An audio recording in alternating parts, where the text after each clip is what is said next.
বিসমিল্লাহির রহমানির রহিম। প্রিয় শিক্ষার্থীবৃন্দ, আসসালামু আলাইকুম। আজকের ক্লাসে সকলকে শুভেচ্ছা ও স্বাগতম। যে সকল শিক্ষার্থীবৃন্দ আইন বিষয় নিয়ে অধ্যয়ন করছেন এবং বার কাউন্সিল এমসিকিউ ও লিখিত পরীক্ষায় অংশগ্রহণ করবেন, সে সকল শিক্ষার্থীদের জন্য আজকের এই ক্লাসটা খুবই গুরুত্বপূর্ণ। আজকে আমরা আলোচনা করব সাক্ষ্য কী বা সাক্ষ্যের প্রাসঙ্গিক বিষয়গুলো কী এবং অজুহাত বলতে কী বুঝি সে সকল বিষয়।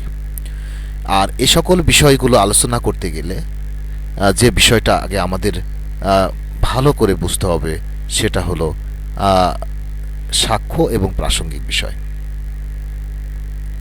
দি এভিডেন্স অ্যাক্ট 1872 এভিডেন্স অ্যাক্টের মূল প্রতিপাদ্য যে বিষয়গুলো তা হলো সাক্ষ্য এবং প্রাসঙ্গিক বিষয় এবং বিচার কার্য সম্পন্ন করার জন্য যে সকল বিষয়গুলো প্রয়োজন আদালতের নিকট, সে সকল বিষয়গুলো সম্পর্কেই এভিডেন্স অ্যাক্ট 1872-তে বিস্তারিত আলোচনা করা আছে।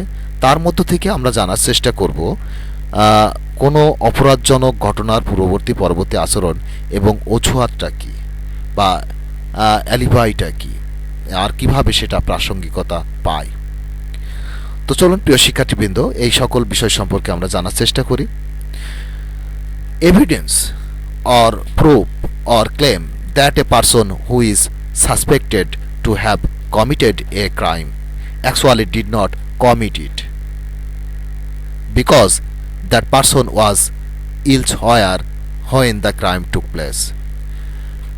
অর্থাৎ কোনো প্রমাণ বা দাবি যা কোনো ব্যক্তিকে অপরাধী সন্দেহ করা হলেও এটা প্রমাণ করে যে সে আসলে তা করেনি, কারণ অপরাধটি ঘটার সময় সে সেখানে ছিল না। এই যে evidence or proofed or claim that a person who is suspected to have committed a crime actually did not commit it because that person was elsewhere when the crime took place. এটাই হলো alibi বা অজুহাত। তো চলুন আর একটু ভালো করে আমরা জানার চেষ্টা করি যে সাক্ষ্য কী এবং প্রাসঙ্গিকতা আসলে কী। 1872 সালের সাক্ষ্য আইনের 3 ধারা মোতাবেক সাক্ষ্য বলতে কোনো বিতর্কিত বিষয় বা প্রাসঙ্গিক বিষয় বা বিচার্য বিষয় প্রমাণের জন্য উত্থাপিত কোনো বিবৃতি বা দলিলকেই বোঝায়। তাহলে বিচার কার্য সম্পন্ন করার জন্য উত্থাপিত বিবৃতি বা দলিল যা সাক্ষ্য হিসাবে গ্রহণ করা হয়। আর প্রাসঙ্গিক বিষয় হলো যে বিষয়গুলো সরাসরি বিচার্য নয় কিন্তু যে বিষয়গুলোর সাহায্যে বিচার কার্যে বিচার সম্পর্কে সঠিক সিদ্ধান্ত উপনীত হতে পারা যায়, সেগুলো হলো প্রাসঙ্গিক বিষয়। সাক্ষ্য আইনের 8 ধারা মোতাবেক পূর্ববর্তী বা পরবর্তী আচরণ বিচার্য বিষয় বা প্রাসঙ্গিক বিষয় সংগঠনের অভিপ্রায় বা উদ্যোগ যে বিষয় দ্বারাই সৃষ্টি হয় কিংবা যে বিষয় হতে দেখা যায় তা প্রতীয়মান হয়, সেগুলো আসলে প্রাসঙ্গিক বিষয়।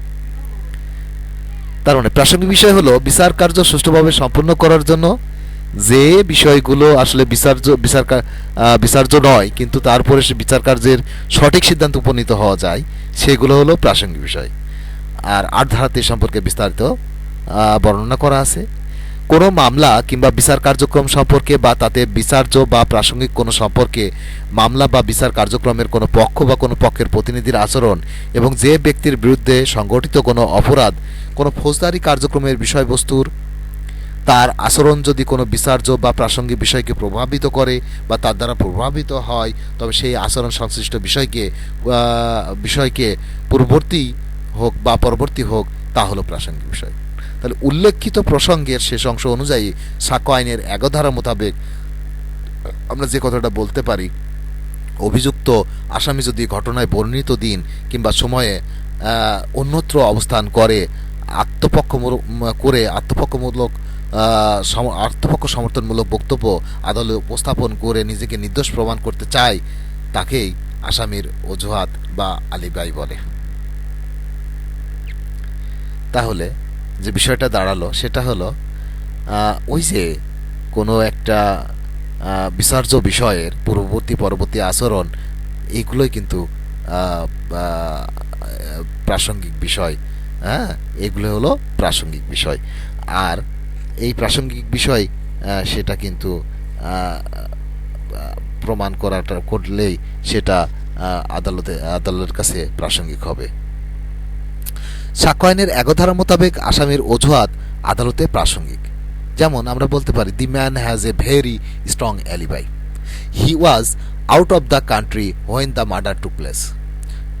তার মানে কি বুঝতে চাচ্ছি আমরা, যে লোকটির শক্তিশালী আলিবাই আছে, যখন খুনটি হয় তখন সে দেশের বাইরে ছিল। এই যে প্রাসঙ্গিক বিষয়, সে দেশের বাইরে ছিল, পূর্ববর্তী বা পরবর্তী আচরণের মধ্যে পড়ছে সাক্ষ্য আইনের 8 ধারা মোতাবেক বাইরে ছিল, তাহলে এটা হলো প্রাসঙ্গিক। আর এক্ষেত্রে আমরা বলতে পারি, যদি কোনো বিচার্য ঘটনা বা প্রাসঙ্গিক ঘটনার সাথে অসঙ্গতিপূর্ণ কোনো বিষয় থাকে তা হলো প্রাসঙ্গিক। কোনো স্বয়ং অথবা অন্য কোনো ঘটনার প্রসঙ্গে কোনো বিচার্য ঘটনা প্রাসঙ্গিক ঘটনার অস্তিত্বহীনতাকে অত্যাধিক সম্ভাব্য বা অসম্ভব করে তোলে, সেটাও প্রাসঙ্গিক।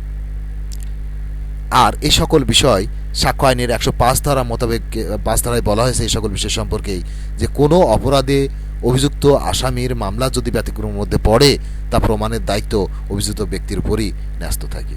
অর্থাৎ কোনো মামলা যদি সে অপরাধী নাই, কোনো একটা ব্যক্তি বা কোনো একটা আসামি অভিযুক্ত ব্যক্তি যদি অপরাধী না হয়ে থাকে, সেটাও প্রমাণের দায়িত্ব ওই অভিযুক্ত ব্যক্তির উপরেই ন্যস্ত থাকে। সাক্ষ্য আইনের 103 ধারাতে দায় প্রমাণের বিধান দেওয়া হয়েছে, যাতে উল্লেখ করা হয়েছে যে কোনো নির্দিষ্ট সত্য হিসাবে প্রমাণের দায় সেই ব্যক্তির উপরে পড়ে যে আদালত তার অস্তিত্বকে বিশ্বাস করাতে চায়, যদি না এটি কোনো আইন সরবরাহ না থাকে। তো সেই ক্ষেত্রে সেই সত্য প্রমাণ যে কোনো নির্দিষ্ট ব্যক্তির উপরেই পড়ে থাকবে। অর্থাৎ কোনো তথ্য, কোনো সত্য, কোনো বিষয় প্রমাণের দায়িত্ব ওই ব্যক্তির উপরেই পড়ে যে ব্যক্তি সেটা প্রমাণ করতে চায়। তো সুতরাং আমরা বলতে পারি যে কোনো বিচার্য ঘটনা বা প্রাসঙ্গিক ঘটনার সাথে অসঙ্গতিপূর্ণ হয় তা হলো প্রাসঙ্গিক বিষয়, যেটা প্রমাণ করতে পারলে আদালতের কাছে প্রাসঙ্গিক। কোনো স্বয়ং অথবা অন্য কোনো ঘটনার প্রসঙ্গে কোনো বিচার্য ঘটনা প্রাসঙ্গিক ঘটনার অস্তিত্বহীনতাকে অত্যাধিক সম্ভাব্য বা অসম্ভব করে তোলে, ইহাও প্রাসঙ্গিক বিষয়। অর্থাৎ অভিযুক্ত আসামি যদি ঘটনার দিন বা বর্ণিত দিন কিংবা সময়ে আসামি অন্যত্র অবস্থানের বিষয়ে আত্মসমর্থনমূলক বক্তব্য আদালতে উপস্থাপন করে নিজেকে নির্দোষ প্রমাণ করতে চায় বা করেন, এটা প্রাসঙ্গিক বিষয়। আর এটা হলো আসামির অ্যালিবাই বা অজুহাত। তো প্রিয় শিক্ষার্থীবৃন্দ, আলোচ্য প্রশ্নের আলোকে আমরা ব্যাখ্যা করার চেষ্টা করলাম। আশা করি বিষয়টা আপনারা উপলব্ধি করতে পারছেন। তো আজকের ক্লাস এ পর্যন্তই। সকলে ভালো থাকবেন, সুস্থ থাকবেন এবং নিরাপদে থাকবেন। আল্লাহ হাফেজ।